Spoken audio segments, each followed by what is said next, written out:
rise today to ask the House to support my amendment number 33, which will cut the $73 million increase in funding for the NATO Security Investment Program. This is simply keeping the NATO funding at the same level as last year's appropriations level. I think this is very important. The United States overwhelmingly contributes more than our fair share to NATO for Europe's defense, and it's time for European countries to pay their dues. While our own border is overrun by border crossers and deadly poisonous fentanyl daily, we continue to send hundreds of billions of dollars to NATO to defend Ukraine's democracy, even though they aren't even a NATO member nation.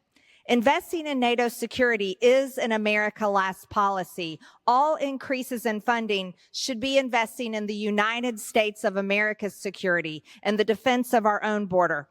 President Trump was exactly right when he called on European nations to put the required minimum of 2% of their GDP towards NATO defense spending.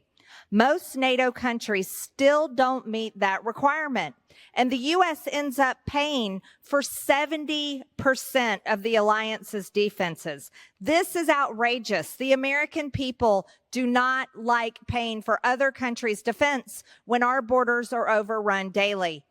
The current 2023 defense expenditure for NATO countries has the United States at $860 billion. The United States of America's military is not meant to be the world's police. And as we find ourselves funding a war in Ukraine, when the United States position should be pushing for peace, not paying for and not funding war and death of innocent people, we should not increase our spending and increase the amount of funding by $73 million more dollars to the NATO Security Investment Program. Mr. Speaker, I reserve.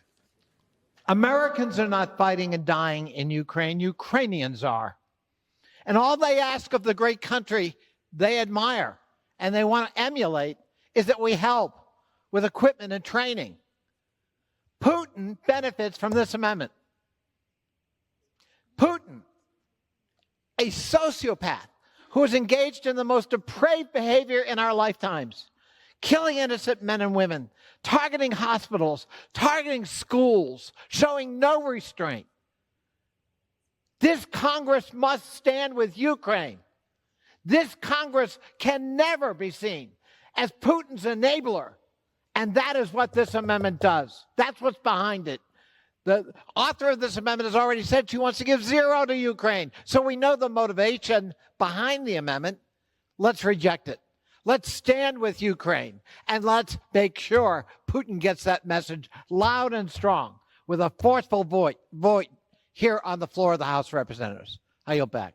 Perhaps my colleagues are confused. Ukraine is not a member of NATO. Ukraine has not been accepted into NATO. So why are they using defense of Ukraine for their argument for an additional $73 million increase for the NATO Security Investment Program? That absolutely makes no sense. And if you want to talk about national security, Mr. Speaker, let's talk about the American people's national security. My colleague across the aisle speaks of hostile nations and how they present a clear danger to America's national security. Well, you have to look no further than the southern border. The southern border is where hostile nations are invading our country every single day with poisonous fentanyl, which is murdering over 300 Americans a day. If there's going to be an increase in funding for the defense of any nation, it should be the United States of America's border in defense of American lives.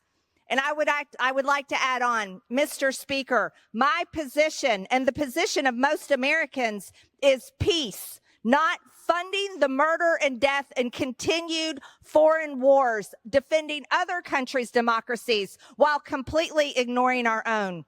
I ask the House to pass my amendment that keeps the spending level at the same level it was this previous appropriations bill, the same level. An increase in $73 million is another step towards funding World War III. It's another step in United States aggression over a country that is not even a member of NATO in the name of a NATO security investment program. This is absolute madness. It's outrageous, and I reserve. I'll just wrap this up. It's very simple. We're at $32 trillion in debt. There's no need to increase spending over the level that it was last year. Americans are already spending $860 billion for NATO, for the defense of other nations. There's no reason to increase it by $73 million more dollars. My amendment's very simple. It's just asking to keep the appropriation level the same as it was this past year. I ask the House to support my amendment. And with that, Mr. Speaker, I yield.